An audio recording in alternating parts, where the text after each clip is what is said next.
जीवन हमें एक मौका देता है, इसलिए जब भी सही कॉलेज चुनने का समय आए तो सिर्फ मंगलायतन यूनिवर्सिटी आपके बेहतरीन भविष्य और सर्वांगीण विकास के।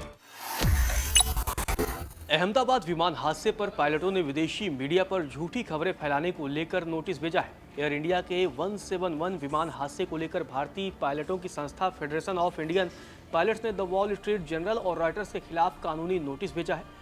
पायलटों की संस्था का कहना है कि इन विदेशी मीडिया हाउसेज ने एयर इंडिया की उड़ान AI-171 के हादसे को लेकर बेबुनियाद और अपमानजनक खबरें छापी थी। पायलटों ने इन खबरों को तुरंत वापस लेने और माफी मांगने की मांग की है।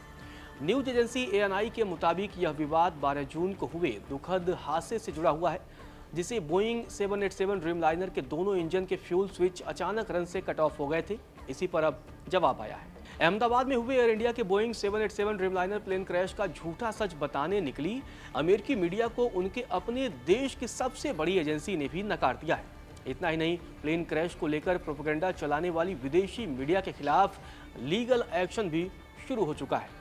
आपको बता दें कि अमेरिका की नेशनल ट्रांसपोर्टेशन सेफ्टी बोर्ड यानी कि NTSB ने भी इस मामले पर बयान जारी किया है। संस्था का कहना है कि एयर इंडिया हादसे पर हाल की मीडिया खबरें जल्दबाजी और अटकलबाजी पर आधारित है। भारत की AIB ने अभी तक अपनी शुरुआती रिपोर्ट में जारी किया है, ऐसी जांच में समय लगता है। हम AIB की अपील का समर्थन करते हैं और उनकी जांच में सहयोग करेंगे, ये भी कहना था। आखिर ये पूरा विवाद क्यों खड़ा हुआ है, चलिए आपको बताते हैं। इसकी वजह भी आपको बता देते हैं। दरअसल भारत के विमान दुर्घटना जांच ब्यूरो AIB की शुरुआती रिपोर्ट में खुलासा किया गया कि हादसे से ठीक पहले विमान के कॉकपिट में दोनों फ्यूल स्विच बंद हो गए थे। कॉकपिट वॉइस रिकॉर्डिंग में एक पायलट को यह पूछते हुए सुना गया कि फ्यूल क्यों बंद किया, जिसका जवाब दूसरे पायलट ने दिया। उसने कहा, मैंने तो नहीं किया। लेकिन रिपोर्ट में यह स्पष्ट नहीं है कि स्विच किसने बंद किए या इसके जिम्मेदार कौन है। फिर भी वॉल स्ट्रीट जर्नल ने अमेरिकी अधिकारियों के करीबी सूत्रों के हवाले से दावा किया कि कैप्टन ने जानबूझकर फ्यूल स्विच बंद किए। रॉयटर्स ने भी ऐसी ही खबर छापी थी, जिसमें कैप्टन पर दोष मढ़ा गया था। FIP के अध्यक्ष कैप्टन CS रंधावा ने कड़ा रुख अपनाते हुए कहा कि AIB की रिपोर्ट में कहीं नहीं लिखा कि पायलट की गलती से फ्यूल स्विच बंद हुए थे। इन मीडिया हाउसेज ने रिपोर्ट को ठीक से पढ़ा ही नहीं। हम उनके खिलाफ कार्रवाई करेंगे। FIP ने दोनों समाचार एजेंसियों से पूरी तरह माफी और खबरों को सुधारने की मांग की है। रंधावा ने कहा कि कानूनी प्रक्रिया औपचारिक रूप से शुरू कर दी गई है। उन्होंने बताया कि WFJ और राइटर्स को भेजे गए ईमेल में यह साफ कहा गया है कि उनकी रिपोर्टिंग न सिर्फ तथ्यहीन थी, बल्कि इससे भारत की विमानन सुरक्षा को लेकर अंतर्राष्ट्रीय स्तर पर गलत धारणा भी बनी है।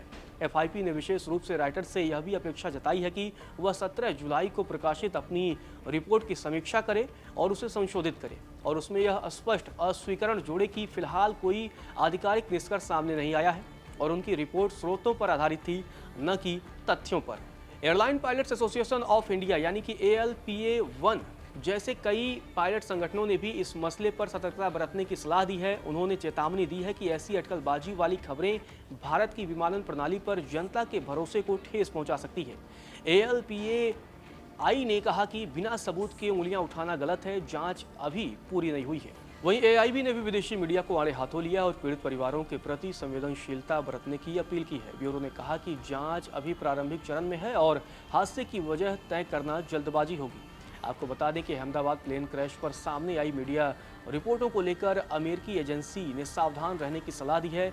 US national transportation safety board यानी कि NTSB की अध्यक्ष जेनिफर होमेंडी ने कहा कि जो बातें सामने आई हैं वो सिर्फ अटकल लगाने वाली हैं। भारत के विमान दुर्घटना जांच ब्यूरो AIB ने अपनी शुरुआती रिपोर्ट जारी की है। इस तरह की जांच में समय लगता है। होमेंडी की यह टिप्पणी अमेरिकी अखबार वॉल स्ट्रीट जर्नल की रिपोर्ट को लेकर है। 3 दिन पहले जारी इस रिपोर्ट में दावा किया गया था कि विमान के कैप्टन सुमित सब्रवाल ने इंजनों में फ्यूल की सप्लाई रोकी थी। उसी के बाद से इस पूरे मसले पर अब बवाल मचा हुआ है और अब भारत के पायलटों ने अमेरिकी मीडिया को नोटिस भेज दिया है। फिलहाल के लिए इस वीडियो में इतना ही।